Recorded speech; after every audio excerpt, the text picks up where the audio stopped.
Acordei com dedos a deslizar lentamente pelo meu cabelo e, nesse instante, soube que a minha vida já tinha passado do ponto de retorno.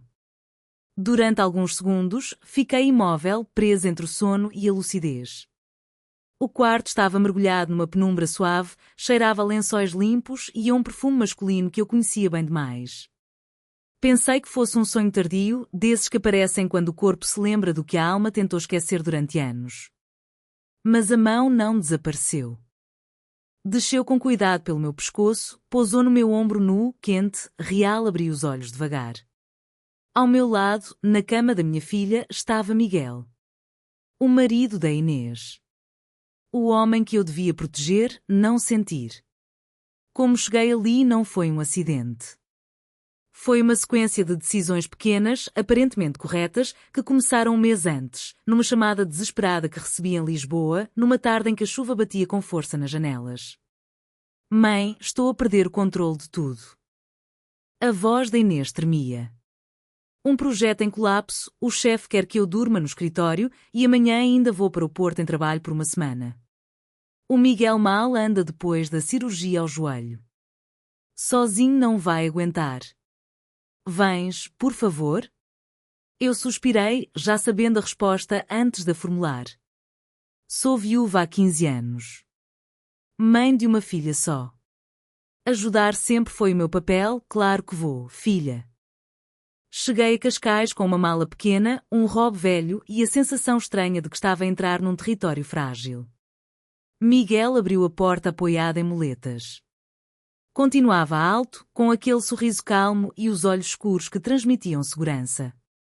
Os mesmos olhos que tinham conquistado a minha filha. Teresa, salvadora da pátria, brincou. Não imagina o quanto isto significa. Abraçou-me com cuidado. Demais cuidado. O suficiente para eu reparar no calor do corpo dele contra o meu. Os primeiros dias foram normais. Demasiado normais. Eu cozinhava, ajudava-o a deslocar-se pela casa, trocávamos comentários leves à noite enquanto víamos séries antigas. Inês ligava todos os dias, sempre apressada, sempre grata. E depois, algo mudou. Numa dessas chamadas, ela disse, como quem não vê perigo em palavras: Mãe, o Miguel dorme mal sozinho. O colchão do quarto de hóspedes é horrível para o joelho dele, dorme na nossa cama. É grande, não tem problema nenhum. Eu confio em ti. Ri-me. Achei absurdo. Mas Miguel concordou, com uma naturalidade desconcertante. Sinto-me mais tranquilo quando não estou sozinho. Aceitei. Porque era temporário. Porque era pela minha filha. Porque eu não queria admitir o que o meu corpo sentiu ao deitar-me naquela cama. Na primeira noite, ficámos distantes, educados, quase rígidos. Na segunda, ele aproximou-se no sono. A mão pousou na minha cintura. Não me mexi. Disse a mim mesma que não era nada. Na terceira, o abraço tornou-se firme. Familiar. Perigoso. Eu sentia tudo. O ritmo da respiração dele, o calor que atravessava o tecido fino da minha camisa de dormir, a memória esquecida de como era partilhar uma cama. Quando Inês perguntava se estava tudo bem, eu respondia que sim. Sempre sim. Até àquela noite. Acordei com os dedos dele no meu cabelo. Miguel estava acordado. Eu soube antes mesmo dele falar. Teresa, não está a dormir? Murmurou. Não respondi. Apenas respirei fundo. Ele inclinou-se, os lábios tocaram de leve meu pescoço, como um erro que podia ser desfeito. Eu virei-me para ele. Os nossos olhos encontraram-se no escuro. O beijo aconteceu sem permissão e sem defesa. Quando tudo ficou em silêncio, ele encostou a testa à minha e sussurrou algo que me fez doer por dentro. Obrigado, Mãe Teresa. Chorei sem fazer barulho. Na manhã seguinte, ele agiu como se nada tivesse acontecido. Inês ligou, feliz. Disse que ele dormia melhor, que eu devia ficar mais tempo. Eu sorri para o telefone. Mas dentro de mim algo já tinha quebrado. E a única pergunta que ecoava na minha cabeça era simples e cruel. O que vai acontecer quando a Inês voltar para casa e perceber como ele me olha agora? Quando a Inês voltou de viagem, a casa encheu-se de movimento, risos e malas abertas no corredor.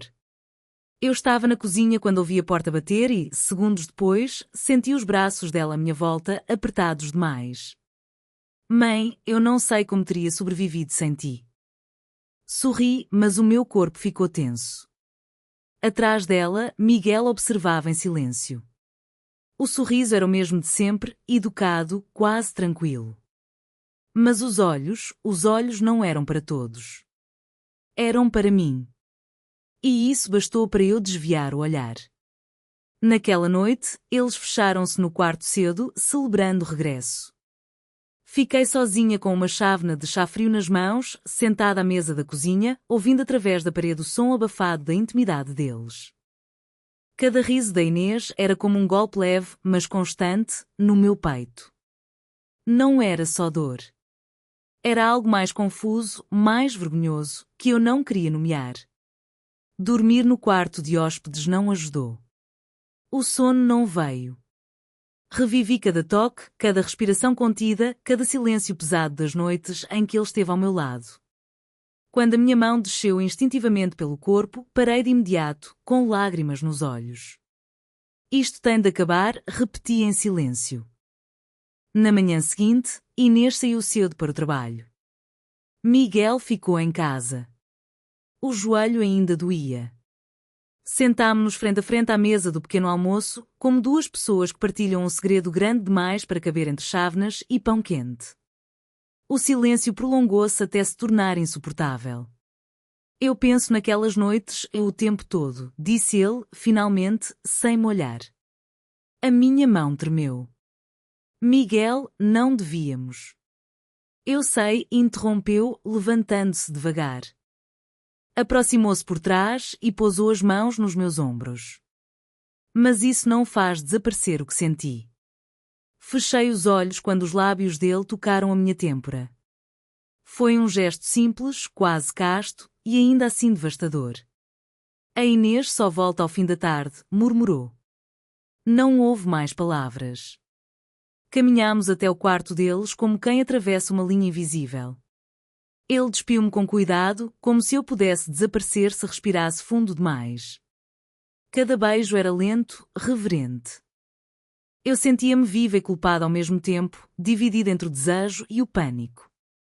Quando tudo terminou, ficámos abraçados em silêncio. Miguel acariciava o meu cabelo, como naquela primeira madrugada. Não sei como vou viver sem isto agora, confessou. E a Inês? Perguntei com a voz embargada. Eu amo a minha mulher, respondeu com honestidade cruel. Mas contigo é diferente. Tu és tudo o que eu nunca ousei desejar. Chorei. Chorei porque sabia que aquilo não tinha futuro. Chorei porque, mesmo assim, não me afastei quando ele voltou do duche e se deitou ao meu lado. Foi assim que começou a nossa vida secreta. Inês não desconfiava de nada. Pelo contrário, dizia que Miguel estava mais calmo, mais leve, que eu fazia milagres. E nós encontrávamos brechas no tempo. Manhãs rápidas, tardes roubadas, noites em que ele surgia no quarto de hóspedes sem fazer ruído. Fica mais tempo conosco, mãe, dizia ela. E eu ficava.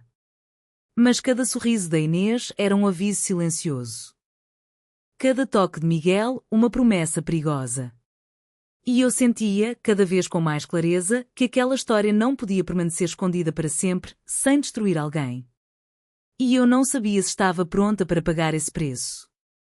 Comecei a viver em alerta.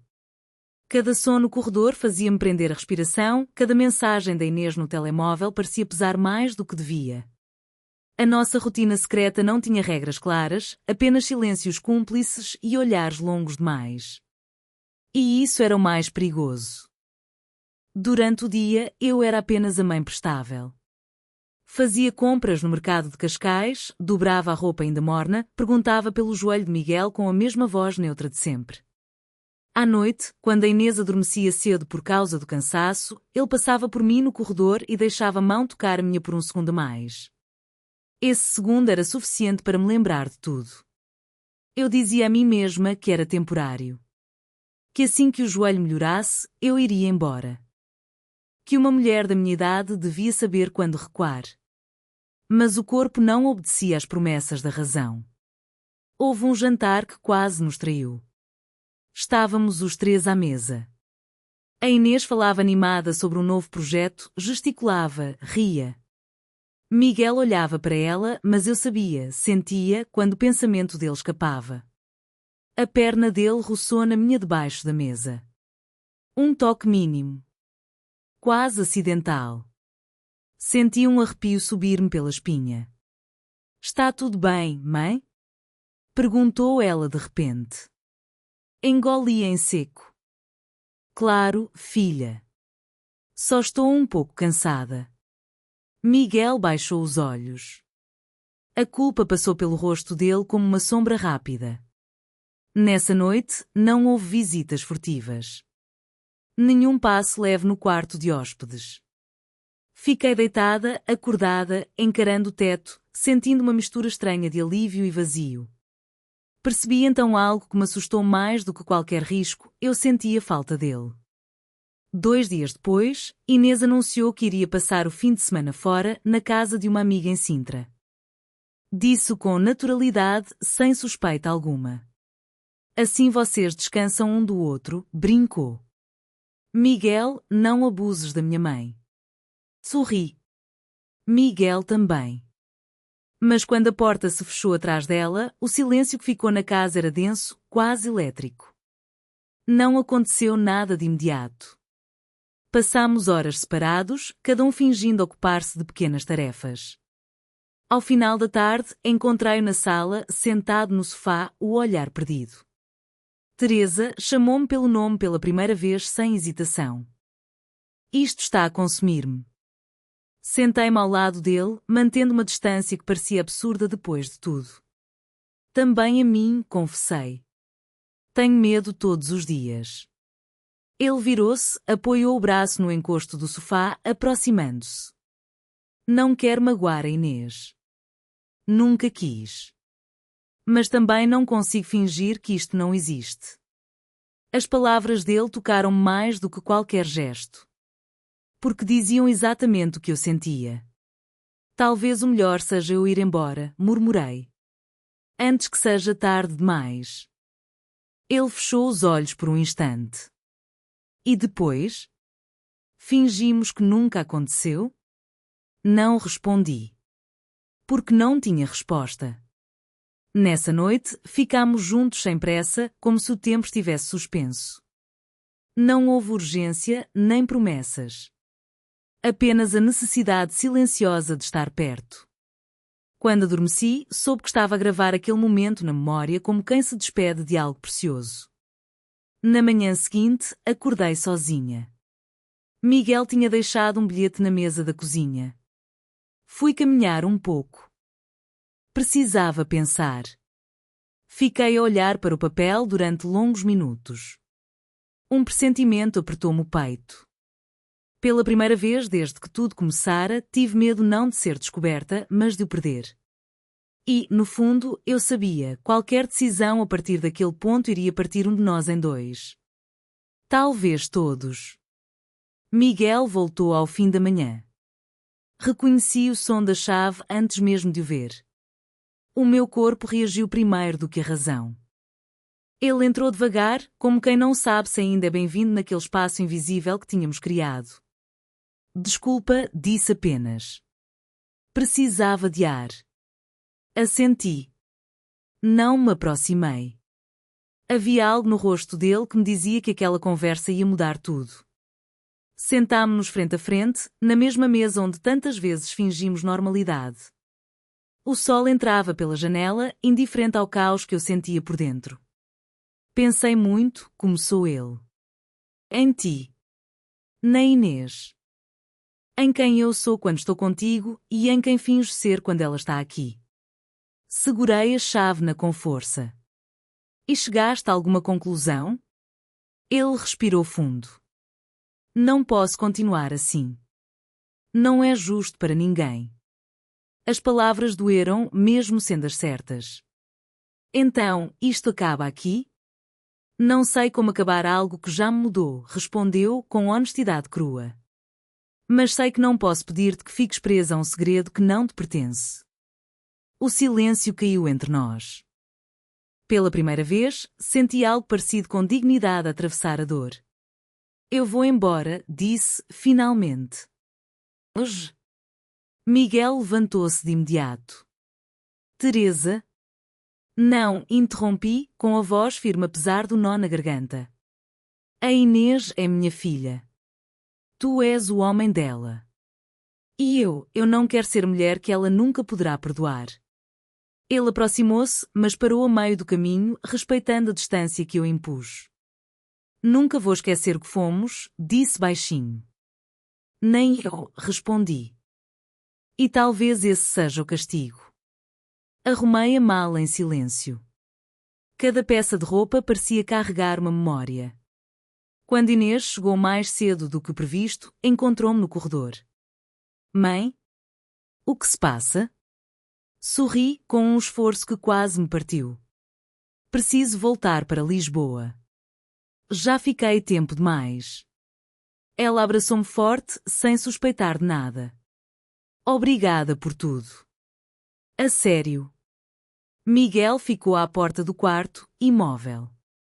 Os nossos olhos cruzaram-se pela última vez. Não houve palavras. Não eram necessárias. Quando a porta se fechou atrás de mim, senti o peso da escolha. No comboio, olhando a paisagem a desfilar, percebi que algumas histórias não existem para ter continuação. Existem para nos lembrar de que ainda somos capazes de sentir, mesmo quando não devemos. Meses depois, Inês ligou-me a dizer que Miguel estava melhor, que o joelho já não doía, que a vida seguia. Eu ouvi, respondi, desempenhei o meu papel. À noite, sozinha, por vezes tocava no cabelo e lembrava-me daqueles dedos na escuridão. Não com culpa. Com uma saudade silenciosa. Porque há amores que não pedem futuro. Pedem apenas que sejam vividos e guardados para sempre no lugar mais secreto do coração.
Acordei com dedos a deslizar lentamente pelo meu cabelo e, nesse instante, soube que a minha vida já tinha passado do ponto de retorno. Durante alguns segundos, fiquei imóvel, presa entre o sono e a lucidez. O quarto estava mergulhado numa penumbra suave, cheirava a lençóis limpos e a um perfume masculino que eu conhecia bem demais. Pensei que fosse um sonho tardio, desses que aparecem quando o corpo se lembra do que a alma tentou esquecer durante anos. Mas a mão não desapareceu. Desceu com cuidado pelo meu pescoço, pousou no meu ombro nu, quente, real. Abri os olhos devagar. Ao meu lado, na cama da minha filha, estava Miguel. O marido da Inês. O homem que eu devia proteger, não sentir. Como cheguei ali não foi um acidente. Foi uma sequência de decisões pequenas, aparentemente corretas, que começaram um mês antes, numa chamada desesperada que recebi em Lisboa, numa tarde em que a chuva batia com força nas janelas. Mãe, estou a perder o controle de tudo. A voz da Inês tremia. Um projeto em colapso, o chefe quer que eu durma no escritório e amanhã ainda vou para o Porto em trabalho por uma semana. O Miguel mal anda depois da cirurgia ao joelho. Sozinho não vai aguentar. Vens, por favor? Eu suspirei, já sabendo a resposta antes de a formular. Sou viúva há 15 anos. Mãe de uma filha só. Ajudar sempre foi o meu papel, claro que vou, filha. Cheguei a Cascais com uma mala pequena, um robe velho e a sensação estranha de que estava a entrar num território frágil. Miguel abriu a porta apoiado em muletas. Continuava alto, com aquele sorriso calmo e os olhos escuros que transmitiam segurança. Os mesmos olhos que tinham conquistado a minha filha. Teresa, salvadora da pátria, brincou. Não imagina o quanto isto significa. Abraçou-me com cuidado. Demais cuidado. O suficiente para eu reparar no calor do corpo dele contra o meu. Os primeiros dias foram normais. Demasiado normais. Eu cozinhava, ajudava-o a deslocar-se pela casa, trocávamos comentários leves à noite enquanto víamos séries antigas. Inês ligava todos os dias, sempre apressada, sempre grata. E depois, algo mudou. Numa dessas chamadas, ela disse, como quem não vê perigo em palavras: Mãe, o Miguel dorme mal sozinho. O colchão do quarto de hóspedes é horrível para o joelho dele, dorme na nossa cama. É grande, não tem problema nenhum. Eu confio em ti. Ri-me. Achei absurdo. Mas Miguel concordou, com uma naturalidade desconcertante. Sinto-me mais tranquilo quando não estou sozinho. Aceitei. Porque era temporário. Porque era pela minha filha. Porque eu não queria admitir o que o meu corpo sentiu ao deitar-me naquela cama. Na primeira noite, ficámos distantes, educados, quase rígidos. Na segunda, ele aproximou-se no sono. A mão pousou na minha cintura. Não me mexi. Disse a mim mesma que não era nada. Na terceira, o abraço tornou-se firme. Familiar. Perigoso. Eu sentia tudo. O ritmo da respiração dele, o calor que atravessava o tecido fino da minha camisa de dormir, a memória esquecida de como era partilhar uma cama. Quando Inês perguntava se estava tudo bem, eu respondia que sim. Sempre sim. Até àquela noite. Acordei com os dedos dele no meu cabelo. Miguel estava acordado. Eu soube antes mesmo dele falar. Teresa, não está a dormir? Murmurou. Não respondi. Apenas respirei fundo. Ele inclinou-se, os lábios tocaram de leve meu pescoço, como um erro que podia ser desfeito. Eu virei-me para ele. Os nossos olhos encontraram-se no escuro. O beijo aconteceu sem permissão e sem defesa. Quando tudo ficou em silêncio, ele encostou a testa à minha e sussurrou algo que me fez doer por dentro. Obrigado, Mãe Teresa. Chorei sem fazer barulho. Na manhã seguinte, ele agiu como se nada tivesse acontecido. Inês ligou, feliz. Disse que ele dormia melhor, que eu devia ficar mais tempo. Eu sorri para o telefone.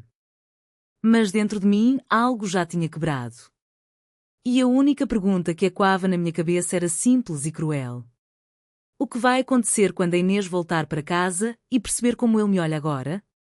Quando a Inês voltou de viagem, a casa encheu-se de movimento, risos e malas abertas no corredor. Eu estava na cozinha quando ouvi a porta bater e, segundos depois, senti os braços dela à minha volta, apertados demais. Mãe, eu não sei como teria sobrevivido sem ti. Sorri, mas o meu corpo ficou tenso. Atrás dela, Miguel observava em silêncio. O sorriso era o mesmo de sempre, educado, quase tranquilo. Mas os olhos não eram para todos. Eram para mim. E isso bastou para eu desviar o olhar. Naquela noite, eles fecharam-se no quarto cedo, celebrando o regresso. Fiquei sozinha com uma chávena de chá frio nas mãos, sentada à mesa da cozinha, ouvindo através da parede o som abafado da intimidade deles. Cada riso da Inês era como um golpe leve, mas constante, no meu peito. Não era só dor. Era algo mais confuso, mais vergonhoso, que eu não queria nomear. Dormir no quarto de hóspedes não ajudou. O sono não veio. Revivi cada toque, cada respiração contida, cada silêncio pesado das noites em que ele esteve ao meu lado. Quando a minha mão desceu instintivamente pelo corpo, parei de imediato, com lágrimas nos olhos. Isto tem de acabar, repeti em silêncio. Na manhã seguinte, Inês saiu cedo para o trabalho. Miguel ficou em casa. O joelho ainda doía. Sentámo-nos frente a frente à mesa do pequeno almoço, como duas pessoas que partilham um segredo grande demais para caber entre chávenas e pão quente. O silêncio prolongou-se até se tornar insuportável.